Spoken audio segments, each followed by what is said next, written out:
और इस समय हमारे साथ बेहद एक्सक्लूसिव बातचीत के लिए जुड़ रही हैं दिल्ली सूबे की मुख्यमंत्री और कालकाजी से आम आदमी पार्टी की उम्मीदवार भी हैं आतिशी। आतिशी जी, आपका अभिनंदन है न्यूज 18 पर। आम आदमी पार्टी के लिए दिल्ली का ये दिल्ली का चुनाव कितना कठिन है, क्योंकि कांग्रेस भी पूरा जोर दमखम लगा रही है, भारतीय जनता पार्टी तो पूरे दमखम के साथ मैदान में है ही, और भ्रष्टाचार के आरोप में भी आम आदमी पार्टी और उसके नेता घिरे हुए हैं। देखिए, दिल्ली का चुनाव आम आदमी पार्टी, भाजपा, कांग्रेस इस सब का चुनाव नहीं है। दिल्ली का चुनाव दिल्ली के लोगों के मुद्दों का चुनाव है। क्या दिल्ली में 24 घंटे बिजली आती है? क्या दिल्ली के लोगों को पानी मिलता है? क्या दिल्ली के बच्चों को अच्छी शिक्षा मिलती है? क्या दिल्ली के में रहने वाले लोगों को अच्छा इलाज मिलता है? क्या युवाओं को नौकरियां मिल रही हैं? दिल्ली का चुनाव दिल्ली के मुद्दों का है। और अगर एक पार्टी दिल्ली के मुद्दों पर बात कर रही है, काम की बात कर रही है, वो आम आदमी पार्टी है। भारतीय जनता पार्टी के पास 10 साल का कोई काम ही नहीं है जो लोगों के पास रख रहे हैं। लेकिन भारतीय जनता पार्टी के पास दिल्ली के लिए कोई विजन ही नहीं है जो लोगों के पास रख रहे हैं। भारतीय जनता पार्टी के पास तो सीएम का चेहरा तक नहीं है जो दिल्ली के लोगों के सामने रख रहे हैं।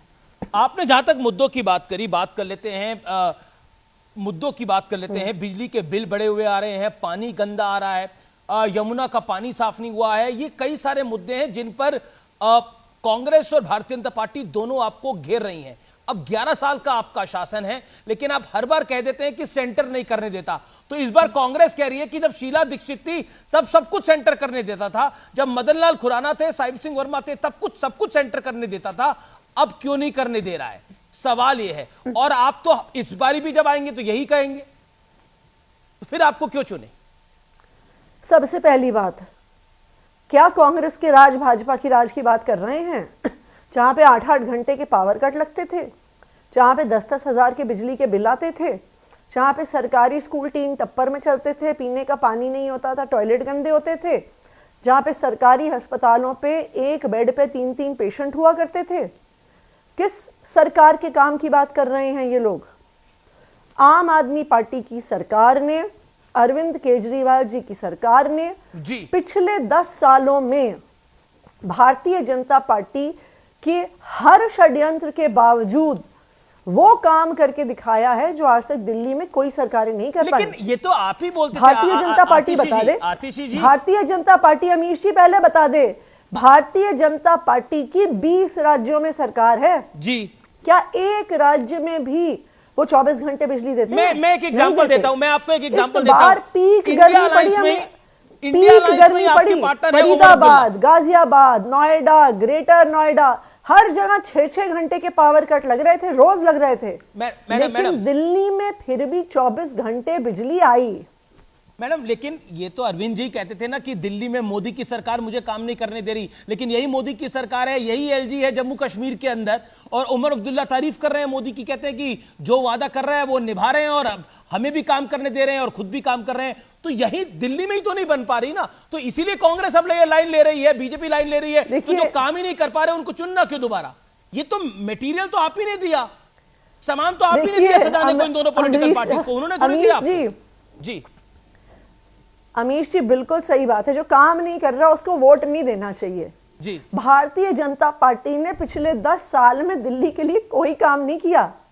केंद्र में इनकी सरकार है, दिल्ली में आधी पावर इनके पास है, पुलिस, लॉ एंड ऑर्डर इनके पास है। भारतीय जनता पार्टी एक काम बता दे जो इन्होंने पिछले 10 साल में किया है। लॉ एंड ऑर्डर की व्यवस्था दिल्ली में ध्वस्त हो गई है, गैंगस्टर राज हो गया है। बॉम्बे का जो अंडरवर्ल्ड का समय था वैसा आज दिल्ली का हाल कर दिया है बीजेपी ने। बाकी चीजों पे आइए, अभी कुछ दिन पहले प्रधानमंत्री नरेंद्र मोदी जी ने 3 कॉलेज का शिलान्यास किया जी। ये है इनके 10 साल का रिपोर्ट कार्ड। 10 साल में 3 कॉलेज की ईंट रखी है इन्होंने। तो इसीलिए दिल्ली वाले भाजपा को इसलिए वोट नहीं देंगे क्योंकि भाजपा कोई काम नहीं करती है। दिल्ली वाले इसलिए भाजपा को वोट नहीं देंगे क्योंकि 20 राज्यों में भाजपा की सरकार है, कहीं पे 24 घंटे बिजली नहीं आती, कहीं पे बिजली के बिल 0 नहीं आते, कहीं पे सरकारी स्कूलों में अच्छी पढ़ाई नहीं होती है, कहीं पे सरकारी अस्पताल साफ सुथरे नहीं है। दिल्ली में हैं, भारतीय जनता पार्टी के, केंद्र सरकार के हर षड्यंत्र के बावजूद हैं, क्योंकि अरविंद केजरीवाल, आम आदमी पार्टी एक पढ़े लिखे ईमानदार लोगों की पार्टी है जो हर मुश्किल के बाद भी दिल्ली के लोगों के लिए काम करके दिखाती है। आप कह रहे हैं कि आम आदमी पार्टी ईमानदार लोगों की पार्टी है, लेकिन भ्रष्टाचार के आरोप भी आम आदमी पार्टी पे लगे हैं, चाहे वो शीश महल का मामला हो, चाहे वो अभी अजय माकन ने थोड़ी देर पहले एक प्रेस कॉन्फ्रेंस करी है और सीधे तौर पे कहा कि 382 करोड़ रुपए का हेल्थ स्कैम हुआ है, चाहे वो शराब घोटाला हो। क्या आपको लगता नहीं है कि इस बार लड़ाई टफ इसलिए भी है क्योंकि ये घोटालों के आरोप भी है, ये सब करप्शन के आरोप भी हैं, that is why the fight is tough this time. Hamish ji ji आप बता दीजिए, आम आदमी पार्टी के किसी एक भी नेता के पास 1 रुपए की भी किसी प्रकार के भ्रष्टाचार के पैसे की रिकवरी हुई है क्या? आप मुझे बता दीजिए, आप तो बहुत सालों से पत्रकारिता कर रहे हैं। सीबीआई, ईडी, सारी एजेंसी जब रेड करती थी, पॉलिटिशियंस पे रेड करती थी, जी तो कैश के भंडार मिलते थे, सोने के बिस्किट मिलते थे, शेल कंपनीज के कागज मिलते थे, प्रॉपर्टी के कागज मिलते थे, कोई नौकर के नाम पे, कोई ड्राइवर के नाम पे, कोई कुत्ते के नाम पे, कोई बिल्ली के नाम पे, ये सब रिकवरी होती थी। आम आदमी पार्टी के किसी भी नेता के पास भ्रष्टाचार का कोई 1 रुपया भी रिकवर नहीं हुआ है। जब तक आपको कोर्ट क्लीन आरोप क्यों लगाए गए? नहीं, आरोप इसलिए लगाए गए कि वो आम आदमी पार्टी पे कीचड़ फेंकना चाहते हैं। लेकिन दिल्ली के लोग बेवकूफ नहीं हैं, दिल्ली के लोग देख रहे हैं कौन उनके लिए काम कर रहा है, कौन उनके लिए काम नहीं कर रहा है। लेकिन आपने बोला कि ये कीचड़ फेंकना चाहते थे, लेकिन कांग्रेस भी तो इस सुर में और ताल मिला रही है इस समय भारतीय जनता पार्टी के साथ, और सीधे तौर पर कह रही है कि आम आदमी पार्टी ने करप्शन करी है, केजरीवाल झूठे हैं। अजय माकन ने तो देशद्रोही तक कह दिया अरविंद केजरीवाल को, और आज भी अजय माकन ने प्रेस कॉन्फ्रेंस करके यही तमाम चीजें बोली है। भारतीय जनता पार्टी और कांग्रेस का संबंध तो बिल्कुल जग जाहिर है। संदीप दीक्षित जी अरविंद केजरीवाल जी के खिलाफ कंप्लेंट करते हैं, लेकिन प्रवेश वर्मा खुलेआम पैसे बांट रहे हैं, बेडशीट बांट रहे हैं, जूते बांट रहे हैं, उस पर उनको कोई फर्क नहीं पड़ता। खुलेआम पैसे बट रहे हैं, violation of model code of conduct हो रहा है, गुंडागर्दी हो रही है। कांग्रेस ने आज तक उसके बारे में एक आवाज नहीं उठाई है। रमेश बिधूड़ी जी ने बार बार मेरे बारे में अभद्र टिप्पणियां करी हैं, कांग्रेस ने एक बार सामने आके नहीं बोला है कि बीजेपी गलत बोल रही है। तो बिल्कुल साफ है कि कांग्रेस और भाजपा की कोई ना कोई अंडरस्टैंडिंग तो हो ही गई है। आतिशी जी, आप बात बोल रही हैं, बार बार अरविंद केजरीवाल के खिलाफ बोलती है, भारतीय जनता पार्टी के खिलाफ क्यों नहीं बोलती? ये आप बात बोल रही हैं, मुझे थोड़ी हैरानी हो रही है। आप दिल्ली सूबे की मुख्यमंत्री हैं, आम आदमी पार्टी की टॉप लीडरशिप में से एक है। अभी कुछ दिनों पहले आम आदमी पार्टी और कांग्रेस का अलायंस था, तब आपको नहीं दिख रहा था कि बीजेपी और कांग्रेस में साठगांठ है। आज कांग्रेस पार्टी कह रही है कि दिल्ली के अंदर लोकसभा चुनाव भी हम आम आदमी पार्टी की वजह से हारे, क्योंकि शराब का घोटाला था, शीश महल था, ये मुद्दे थे, इसलिए हमारी लुटिया डूब गई। बगल के राज्य उत्तर प्रदेश में हम जीते, दिल्ली में आम आदमी पार्टी ने हमें हरवाया चुनाव, क्योंकि उन पर भ्रष्टाचार के संगीन आरोप थे, और इस बार भी आम आदमी पार्टी हारेगी क्योंकि उन पर भ्रष्टाचार के संगीन आरोप है। यही कांग्रेस लाइन ले रही है। और आप लोगों का तो अलायंस था, आप लोगों ने एक दूसरे के कैंडिडेट के लिए प्रचार किया की वजह से, और आम आदमी पार्टी की वजह से ही कांग्रेस हरियाणा में चुनाव हारी, आम आदमी पार्टी की वजह से ही कांग्रेस महाराष्ट्र में चुनाव हारी, आम आदमी पार्टी की ही वजह से कांग्रेस प्रदेश आफ्टर प्रदेश में, स्टेट आफ्टर स्टेट में चुनाव हार रही है। देखिए, कांग्रेस के बारे में टिप्पणी करने का बहुत फायदा नहीं है। दिल्ली के लोगों को पता है कांग्रेस का दिल्ली में कोई वजूद नहीं है। 2020 के चुनाव में कांग्रेस की 70 में से शायद 68 सीटों में जमानत जब्त हो गई थी। जो पार्टी अपनी जमानत नहीं बचा पाती, उसके बारे में क्या टिप्पणी करनी है? लेकिन इस बार ही उन्होंने आपके खिलाफ अलका लांबा को उतारा है, अरविंद जी के खिलाफ परवेश वर्मा, और अरविंद जी के खिलाफ उन्होंने संदीप दीक्षित को मैदान के अंदर उतारा है, कई स्टार नेताओं को मैदान में उतारा है। तो Congress leg work, ground work करती हुई तो थोड़ी बहुत दिखाई दे रही है दिल्ली के अंदर। क्या आपको लगता है इस ट्रायंगुलर फाइट में आपको नुकसान हो सकता है, आपको मतलब आम आदमी पार्टी को? देखिए, ये फाइट ट्रायंगुलर नहीं है। दिल्ली चुनाव आम आदमी पार्टी और भाजपा के बीच में आपस की कांग्रेस गेम में नहीं है। कांग्रेस का दिल्ली में कोई वजूद नहीं है, कांग्रेस के पास दिल्ली के लिए आज के दिन में कोई एजेंडा नहीं है, उनके पास कोई ग्राउंड का कार्डर भी नहीं है। तो कांग्रेस हो सकता है कि दिल्ली के बाहर कई स्टेट्स में उनका प्रेजेंस हो, ठीक ठाक प्रेजेंस है, पर दिल्ली में नहीं है। जी चलिए, आपको लगता है कांग्रेस का प्रेजेंस नहीं है, लेकिन दिल्ली की आप सिटिंग सीएम है, आपको टेम्परेरी सीएम कह दिया गया। क्या आपको लगता नहीं है कि ये भी एक विषय बनाया जा रहा है? अलका लांबा जो आपके खिलाफ चुनाव लड़ रही है उसको विषय बना रही है। कांग्रेस ने कहा, बीजेपी ने कहा, कांग्रेस ने कहा, बीजेपी ने कहा, वो पार्टियां जहां पर परिवारवाद के बिना, जहां पे आपके पिताजी के पॉलिटिक्स में हुए बिना, जहां पे आपके नाना जी के गवर्नर हुए बिना, जहां पर आपके उद्योगपति की बेटी हुए बिना, जहां पर आपको वोट बैंक हुए बिना कोई महिला नेता आगे ही नहीं बढ़ सकती, वो आम आदमी पार्टी पर टिप्पणी कर रही है। बताएं भारतीय जनता पार्टी वाले, लेकिन बताएं कांग्रेस वाले, आप वो दिखाएं, वो बताएं। तो खुद माना है उनकी तो... किसी भी पार्टी में, जी उनकी पार्टी में कोई एक उदाहरण है उनके पास कि 2013 में जो लड़की इस पार्टी में एक आम कार्यकर्ता थी, वो 10 साल के अंदर दिल्ली की चीफ मिनिस्टर बन गई है। दिखा दे भारतीय जनता पार्टी, दिखा दे कांग्रेस पार्टी, क्या उनकी किसी पार्टी में यह संभव था? नहीं था। आम आदमी पार्टी एक ऐसी पार्टी है जहां पे पढ़े लिखे ईमानदार लोगों को अरविंद केजरीवाल जी राजनीति में लेके आए हैं। आम आदमी पार्टी एक ऐसी पार्टी है जहां पे युवाओं को फोर फ्रंट में रखा है अरविंद केजरीवाल जी ने। विधायक बनाया है, मंत्री बनाया है, मुख्यमंत्री बनाया है, सांसद बनाया है। जी, ये किसी और पार्टी में नहीं होता। मैडम, लेकिन आपको नहीं लगता कि आप सीएम हैं और अगर आम आदमी पार्टी की सरकार चुन के आती है तो आप ही को सीएम होना चाहिए? आपके चेहरे पे पार्टी अगर जीत कर आती है, ये एक सवाल मतलब इसलिए बार बार आ रहा है क्योंकि ये विषय दिल्ली के लोग, जी अमीश जी, दिल्ली के लोग अरविंद केजरीवाल जी से प्यार करते हैं।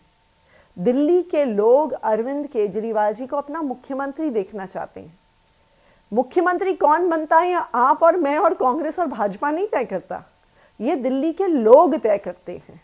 इसी को लोकतंत्र कहते हैं। दिल्ली के लोग अरविंद केजरीवाल जी के चेहरे पर, उनकी ईमानदारी पर, उनके काम पर वोट देते हैं। तो ये आप और मैं स्टूडियो में बैठ के नहीं डिसाइड करेंगे कि दिल्ली बिल्कुल मैं तो नहीं डिसाइड कर सकता, आप तो फिर भी डिसाइड कर सकती हैं, आपकी पार्टी डिसाइड कर सकती है। बहरहाल अब परवेश वर्मा है जो कि कैंडिडेट हैं अरविंद केजरीवाल के खिलाफ, फॉर्मर मेंबर ऑफ पार्लियामेंट हैं। उन्होंने पंजाबियों का नाम लेकर कहा, ये बात कही है कि आम आदमी पार्टी जो है वो धर्म और जाति के नाम पर चुनाव लड़ना चाहती है। भगवंत मान और अरविंद केजरीवाल पर 100 करोड़ रुपए की मानहानि करने की बात की गई है। हालांकि संजय सिंह हो गए, आपके तमाम नेता हो गए, उन्होंने बोला पंजाबियों का अपमान कर रहे हैं, पंजाब वालों का अपमान कर रहे हैं। परवेश वर्मा ये बात कह के, देखिए पहली बार थोड़ी कर रहे हैं ये पंजाबियों का अपमान। जब सिंगू बॉर्डर पर इनकी पुलिस ने, इनकी अर्धसैनिक बल ने जब किसानों को रोका था, 6 महीने तक जब पंजाब के किसान, देश भर के किसान बॉर्डर पर बैठे थे, यही भारतीय जनता पार्टी वाले हैं जो कहते थे आतंकवादी हैं, खालिस्तानी हैं। आज भी प्रवेश वर्मा जी ने यही कहा है। उन्होंने कहा पंजाब की गाड़ियां घूम रही हैं इसलिए रिपब्लिक डे पे सिक्योरिटी थ्रेट है। क्या कहना चाहते हैं वो? क्या वो कहना चाहते हैं पंजाब के लोग आतंकवादी हैं? क्या वो कहना चाहते हैं पंजाब के लोग खालिस्तानी हैं? देखिए, भारतीय जनता पार्टी के पास ना गाली गलौच करने के अलावा कोई एजेंडा नहीं है। अब आपने 10 साल में तो वो सांसद रहे, 10 साल में दिल्ली के लोगों के लिए कुछ किया नहीं, तो क्या कहेंगे? उनके पास कोई काम ही नहीं है बताने को। तो क्या करते हैं भारतीय जनता पार्टी वाले? लेकिन क्या पंजाब मैं आतिशी जी आपसे पूछ रहा हूं, पंजाब की गाड़ियां यहाँ, क्या पंजाब की गाड़ियां घूम रही हैं? 11 बजे प्रवेश वर्मा जी गाली देंगे, 2 बजे शहजाद पूनावाला जी गाली देंगे, 4 बजे सुधांशु त्रिवेदी जी गाली देंगे। तो सुबह से लेकर शाम तक भारतीय जनता पार्टी का एक एजेंडा है, अरविंद केजरीवाल को गाली देना। लेकिन मैं बता दूं भारतीय जनता पार्टी वालों को, दिल्ली के लोग बहुत सभ्य लोग हैं। वो इस प्रकार की गाली गलौच, गुंडागर्दी पसंद नहीं करते हैं और इसका जवाब वो 5 तारीख को भारतीय जनता पार्टी को देके रहेंगे। जी, लेकिन पंजाब की गाड़ियां यहां घूम रही हैं और पंजाब पुलिस की गाड़ियां ये घूम रही है। ये सिर्फ परवेश वर्मा नहीं कह रहे, ये कांग्रेस के संदीप दीक्षित भी कह रहे हैं कि उनकी मुखबिरी का काम हो रहा है, उनके पीछे पंजाब पुलिस छोड़ी गई है। और ये संदीप दीक्षित ने भी बोला है, इसलिए मैं ये बात बोल रहा हूं। मैं तो आपको कह ही रही हूं जी, मैं तो कह ही रही हूं आपको, कांग्रेस पार्टी के प्रत्याशी प्रवेश वर्मा जी, कांग्रेस पार्टी के प्रत्याशी संदीप दीक्षित जी और बीजेपी के प्रत्याशी प्रवेश वर्मा जी सुर में सुर मिला के, ताल में ताल मिला के चुनाव लड़ रहे हैं। तो दोनों एक ही बातें करते हैं, एक कंप्लेंट करता है, दूसरा उस पर कार्रवाई करवाता है। एक सुबह 10 बजे प्रेस कॉन्फ्रेंस करता है तो दूसरे 12 बजे प्रेस कॉन्फ्रेंस करता है। तो ये बिल्कुल साफ है पर दोनों तो एक दूसरे के प्रवेश खिलाफ ही वर्मा चुनाव जी लड़ रहे और हैं। संदीप दीक्षित जी मिलकर ही चुनाव लड़ रहे हैं। हाँ जी, पर दोनों तो एक दूसरे के खिलाफ भी चुनाव लड़ रहे हैं आतिशी जी। परवेश वर्मा बनाम संदीप दीक्षित भी तो है। कहाँ लड़ रहे हैं अमीश जी? इतने सुंदर तरीके से सुर में सुर मिलाते हैं, इतने सुंदर तरीके से प्रवेश वर्मा जी और संदीप दीक्षित जी अपने ताल में ताल मिलाते हैं, कहां एक दूसरे के खिलाफ चुनाव लड़ रहे हैं? बीजेपी प्रदेश अध्यक्ष ने बोला गया कि कांग्रेस की 5-7 सीटें आ गई और आम आदमी पार्टी की 4-5 सीटें कम रह गई तो कांग्रेस और आम आदमी पार्टी का फिर अलायंस हो जाएगा दिल्ली के अंदर, क्योंकि एक ट्रैक रिकॉर्ड भी अलायंस का आपका कांग्रेस के साथ। पहली सरकार भी उन्होंने बनवाई थी, लोकसभा में भी अलायंस हुआ। ये वही प्रदेश अध्यक्ष हैं जिनकी खुद हिम्मत नहीं हुई चुनाव लड़ने की। बताइए चुनाव। मैंने पूछा सवाल, अध्यक्ष हैं, मैंने पूछा उनसे इंटरव्यू में सवाल, उन्होंने बोला मैं लड़वा रहा हूं चुनाव, मुझे 70 के 70 कमल खिलाने हैं देश में, दिल्ली में। आप देखिए अमीश जी, आप देखिए भारतीय जनता पार्टी के किसी बड़े नेता ने चुनाव नहीं लड़ा इस बार। क्यों? क्योंकि उनको खुद पता है कि सबके सब चुनाव हारने वाले हैं और शायद 2015 और 2020 में जो दुर्गति हुई थी भारतीय जनता पार्टी की, इस बार उससे भी बदतर दुर्गति होने वाली है। तो सारे भारतीय जनता पार्टी के नेताओं ने हाथ खड़ा कर लिया। सब कहते नहीं हम चुनाव लड़वाएंगे, हम लड़ेंगे नहीं, हम चुनाव लड़वाएंगे, हम चुनाव लड़ेंगे नहीं। ठीक है, मेरा क्या दिखाता है? उनको भी पता है। मेरा आप कह रहे हैं कि पर परवेश वर्मा बड़े नेता हैं, भिदुड़ी भी ठीक ही नेता हैं, वो भी चुनाव लड़ ही रहे हैं, मनिंदर सिंह सिरसा चुनाव लड़ रहे हैं, कपिल मिश्रा चुनाव लड़ रहे हैं, इनको आप बड़े नेता नहीं गिनती आपके अनुसार। चलिए बहरहाल ये तो आपका प्रोगेटिव है, इस पर मैं कुछ नहीं कमेंट करता। लेकिन अगला एक और विवाद है, वो है रामायण को लेकर। रामायण को मिसकोट किया गया है, अरविंद केजरीवाल ने मिसकोट किया है, इसको लेकर विवाद बढ़ गया है। बीजेपी कह रही है कि एक वोट बैंक को खुश करने के लिए, तुष्टीकरण की प्रकाष्ठा करने के लिए ये किया गया है। आप सोचिए, एक तरफ हम राम भक्त हैं, दूसरी तरफ ये रावण भक्त हैं। ये कह रहे हैं नहीं नहीं नहीं, रावण नहीं था सोने का हिरण, राक्षस मरीच था सोने का हिरण। इनको रावण के डिफेंस में एक एक करके सारे भारतीय जनता पार्टी के नेता आ रहे हैं, उपवास रख रहे हैं। भाई मैं पूछना चाहती हूँ, इतनी रावण भक्ति क्यों? क्यों रावण के डिफेंस में आप इतना सामने आ रहे हैं? क्यों रावण आपको इतना प्रिय है? बताए भारतीय जनता पार्टी। मैडम मेरा एक आपसे प्रश्न है, रावण की इसमें बात नहीं है, रामायण को मिसकोट करने की बात है। क्या किसी और धार्मिक ग्रंथ को मिसकोट किया जा सकता है? आप मुझे बताइए, रामायण को मिसकोट करना क्या जायज है आपको लगता है? आप मुझे बताइए कि रावण के डिफेंस में कि रावण ऐसा नहीं था वैसा था, रावण के बारे में गलत बोल दिया, क्यों भारतीय जनता पार्टी की जान सूखी जा रही है? इतनी रावण भक्ति क्यों हो गई है उनमें कि अगर रावण के बारे में मान भी लीजिए अरविंद केजरीवाल जी ने कुछ गलत बोल दिया, तो इतना रावण प्रेम भारतीय जनता पार्टी में क्यों बढ़ रहा है? लेकिन क्या आपको लगता नहीं है कि अब बीजेपी इसको मुद्दा बना रही है, कांग्रेस मुद्दा बना रही है कि राम के नाम पर आप लोग ढोंग करते हो, राम के नाम पर ढोंग करते हो और चुनावी हिंदू है आम आदमी पार्टी?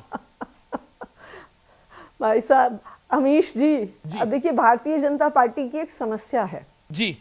जब आपके पास चुनाव में कोई एजेंडा नहीं होता, जब आपने 10 साल में कोई काम नहीं किया, जब आपने 10 साल में दिल्ली को गैंगस्टर कैपिटल बना दिया, जब 10 साल के बाद आपके लॉ एंड ऑर्डर को संभालने के बाद यहाँ मर्डर हो रहा है, वहां गोलियां चल रही हैं, वहां फिरौती की मांग हो रही है, वहां किडनैपिंग हो रही है, तो क्या करेंगे बेचारे?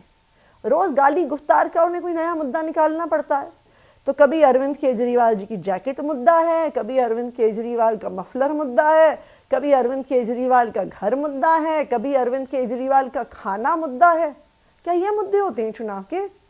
भाई अपना विजन बताओ आप दिल्ली के लिए, अपना एजेंडा बताओ आप दिल्ली के लिए। आपको लगता नहीं, ठीक है, आपने मुद्दों की बात करी दिल्ली के लिए, ये बताइए आपने 10 साल में 3 कॉलेज का शिलान्यास किया जी मोदी जी। अब और मैं बता रही हूं, अभी तो पहली ईंट रखी है, अब 10 साल के बाद आएंगे जी, अब हमने 3 कॉलेज खोल दिए। तो 20 साल में भारतीय जनता पार्टी ने दिल्ली में 3 कॉलेज खोले। मेरा अगला सवाल इतने दिन में आम आदमी पार्टी ने क्या किया? हमने 22,000 स्कूल के कमरे बना दिए, हमने 4 नई यूनिवर्सिटी बना दी, हमने 80,000 सीट्स कॉलेज में ऐड कर दी। तो दिल्ली के लोग काम चाहते हैं और आम आदमी पार्टी में अरविंद केजरीवाल जी ने काम करके दिखाया है। नहीं, आपने बोला काम करके दिखाया है, लेकिन आपने बोला कि क्या मुद्दे हैं। देखिए, इस चुनाव के अंदर निश्चित तौर पर आम आदमी पार्टी का काम तो मुद्दा होगा, इसमें कोई दो राय नहीं है, इस बात में एग्रीमेंट है। आम आदमी पार्टी ने क्या काम किया, क्या नहीं किया, वो मुद्दा होगा। लेकिन शीश महल यानी और भाजपा ने क्या काम किया और क्या काम नहीं किया, अमीश जी? जी जी, लेकिन वो मुद्दा होगा। केंद्र में दिल्ली का पोल्यूशन बड़ा मुद्दा होगा। हम सब दिल्ली में रहते हैं, हमें पता है वो कितनी बड़ी समस्या है। अमीश जी, जी मैडम, अमीश जी, बजट में वो आंध्र प्रदेश को हजारों करोड़ देते हैं, बिहार को हजारों करोड़ देते हैं, दिल्ली पे कुछ तो खर्च कर सकते हैं। दिल्ली देश की राजधानी है। दिल्ली में उन्होंने शिक्षा में कुछ नहीं किया, कोई नया हॉस्पिटल नहीं बनाया, कोई नया इंफ्रास्ट्रक्चर नहीं दिया। क्या किया भारतीय जनता पार्टी की केंद्र सरकार ने 10 साल में दिल्ली वालों के लिए? बस एक काम किया, दिल्ली को गैंगस्टर कैपिटल बना दिया। दिल्ली में हर तरफ गोलियां चल रही हैं, किडनैपिंग हो रही है, मैडम दिन दहाड़े फिरौती की कॉल्स आ रही हैं। आतिशी जी, टाइम कम है, मैं चाहूंगा थोड़ा संक्षेप में 2-3 और सवाल हैं, उनके आप जवाब दे दीजिए। आपने बोला मुद्दा नहीं है, क्या आपको लगता है कि इस बारी जो अरविंद केजरीवाल का घर बना, जो सीएम हाउस बनाया गया नया नवेला, वो एक मुद्दा बन गया है, शराब घोटाला एक मुद्दा बन गया है? क्या आपको लगता है ये दोनों मुद्दे नहीं है इस बारी के चुनाव के अंदर? क्योंकि दिल्ली में तो बीजेपी बाकायदा एक गाड़ी घुमा रही है शीश महल के मॉडल की। अमीश जी, चुनाव के मुद्दे जानने के लिए आपको नोएडा के स्टूडियो से बाहर निकल के दिल्ली की गलियों में जाना पड़ेगा। पर आपकी राय में आज के दिन में मुद्दे हैं, आज के दिन में दिल्ली के मुद्दे हैं बिजली, पानी, स्कूल, रोजगार, महिलाओं के लिए सुरक्षा। ये हैं दिल्ली वालों के लिए मुद्दे। दिल्ली वालों को गाली गलौच में कोई इंटरेस्ट नहीं है। वो जानना चाहते हैं कि किस पार्टी ने 10 साल में उनको काम करके दिखाया है। उनके सामने 2 पार्टियां हैं, एक तरफ आम आदमी पार्टी है, अरविंद केजरीवाल है, जिन्होंने बिजली फ्री दी, पानी फ्री दिया, अच्छे स्कूल दिए, मोहल्ला क्लिनिक दी, बुजुर्गों को तीर्थ यात्रा करवाई, महिलाओं को बस की यात्रा फ्री दी। और दूसरी तरफ भारतीय जनता पार्टी है जिसने 10 साल में 3 कॉलेज का शिलान्यास किया, जिसने दिल्ली को लॉ एंड ऑर्डर को ध्वस्त कर दिया, जिसने दिल्ली को अंडरवर्ल्ड कैपिटल बना दिया। ये हैं दिल्ली के लोगों के मुद्दे। जी, दिल्ली के लोग काम चाहते हैं और काम पर अपना वोट देते हैं। अच्छा, एक सवाल मेरा और कि बार बार एक आरोप लगता है कि आम आदमी पार्टी की कथनी और करनी में फर्क है। वो कहते थे कि भ्रष्टाचार नहीं करेंगे, लेकिन भ्रष्टाचार के आरोप लग गए। वो कहते थे कांग्रेस से समर्थन नहीं लेंगे, लेकिन वो समर्थन ले लिया। कथनी और करनी में फर्क को लेकर आप क्या कहना चाहती हैं? बोला कुछ, करा कुछ। आम आदमी पार्टी की कथनी है कि हम दिल्ली के लोगों के लिए काम करेंगे जी। आम आदमी पार्टी की करनी है कि हमने दिल्ली के लोगों के लिए काम किया है जी। आम आदमी पार्टी की कथनी है कि हम 24 घंटे बिजली देंगे। आम आदमी पार्टी की करनी है कि हमने 24 घंटे बिजली दे दी है। आम आदमी पार्टी की कथनी है कि हम सरकारी स्कूलों को प्राइवेट स्कूलों से बेहतर बनाएंगे। और आम आदमी पार्टी की करनी है कि हमने करके दिखा दिया है जी। आप चाहें तो ये कथनी और करनी, जो हमने कह के अपनी पार्टी को बनाया, अपनी सरकार बनाई, वो काम हमने करके दिखाए हैं। जी, मैं आपको आपके प्रतिद्वंदी हैं उनकी बाइट सुनाना चाहता हूं, रमेश भिधोड़ी। उन्होंने आपके लिए क्या शब्द बोले और फिर मैं आपका रिएक्शन चाहूंगा। रमेश भिधोड़ी ने क्या बोला, ये प्ले करते हैं। ये लोग नरक भोग रहे हैं। अब जब 4 महीने रह गए, 4 महीने चुनाव में आने के हो गए, तो आतिशी जी गलियों में जैसे जंगल में हिरनी भागती फिरती है, ऐसे गलियों में भागती फिर रही है। क्या महसूस होता है जब इस तरह के बयान आते हैं आपके बारे में? आप चुनाव लड़ रही हैं और दिल्ली की मुख्यमंत्री भी हैं, महिला भी हैं। देखिए क्या है, हर व्यक्ति अपनी कथनी से अपना चरित्र बताता है। रमेश भिधोड़ी जी हैं, जिन्होंने संसद में इतनी गंदी गंदी गालियां दी, वो संसद जिसे हम लोकतंत्र का मंदिर कहते हैं, उन्होंने ऐसी भाषा का प्रयोग किया जो आप और हम इस शो पे रिपीट नहीं कर सकते हैं। इसी वजह से भारतीय जनता पार्टी ने सांसद का टिकट काटा, विधायक का टिकट लेके आए। पहले ही दिन प्रियंका गांधी जी के बारे में भद्दी बातें करी। 24 घंटा बीता नहीं, मेरे और मेरे पिताजी के बारे में घटिया बातें करी। फिर उनको लगा मीडिया में इतना हल्ला हो गया, शायद टिकट कट जाए। उनके नेताओं ने उनको बुलाया, उनको शायद हड़काया, ऐसा सुनने में आया है। तो 4 दिन चुप हो गए कि शायद टिकट न कट जाए। फिर उसके बाद जो आपने क्लिप सुनाया है, जिस दिन उनकी टिकट पक्की हो गई और नॉमिनेशन रैली करने जा रहे थे, फिर से घटिया बातें शुरू कर दी। देखिए, जिस व्यक्ति के चरित्र में गंदगी, गाली गलौच और गुंडागर्दी है, वो तो व्यक्त होनी ही है। लेकिन रमेश बिधूड़ी जी ये बात जरूर याद रखें, ना कालका जी के लोग, ना दिल्ली के लोग कोई गाली गलौच नहीं चाहता है, कोई गुंडागर्दी नहीं चाहता है। और कालका जी की जनता और दिल्ली की जनता गाली गलौच और गुंडागर्दी के खिलाफ अपना वोट 5 फरवरी को देंगे। जी, अब मैं आपको 4 तस्वीरें दिखाऊंगा और आपकी एक एक राय लूंगा। मैं आपको बता देता हूं, मैं पहली तस्वीर किसकी आ रही है। पहली तस्वीर है परवेश वर्मा की। एक लाइन में आप क्या कहना चाहती हैं? और ये तो कह रहे हैं, लिख के दे रहे हैं कि 20,000 से अरविंद केजरीवाल इस बार चुनाव हारेंगे। बेईमानी से चुनाव लड़ना, बेईमानी से चुनाव लड़ना। दूसरी तस्वीर है श्रीमान राहुल गांधी की। पॉलिटिकल मैच्योरिटी की जरूरत, पॉलिटिकल मैच्योरिटी की जरूरत है। तीसरी तस्वीर है रमेश बिधूड़ी की। गाली गलौच। चौथी तस्वीर है महाकुंभ की, आस्था। और क्या महाकुंभ में डुबकी लगाने के लिए अरविंद जी और आप लोग भी जाएंगे? चुनाव के बाद जाएंगे। हमें योगी जी की तरफ से न्योता भी आया। योगी जी के मंत्रिमंडल के एक प्रतिनिधि मुझे व्यक्तिगत तौर पे आमंत्रित भी करने आए थे, परंतु अभी चुनाव का समय है, जा पाना संभव नहीं है। चुनाव के बाद जरूर जाएंगे। बहुत बहुत शुक्रिया हमारे साथ जुड़ने के लिए, सवालों के जवाब देने के लिए। तो ये थी दिल्ली सूबे के मुख्यमंत्री जिन्होंने तमाम सवालों के जवाब दिए। फिलहाल इतना ही, नमस्कार।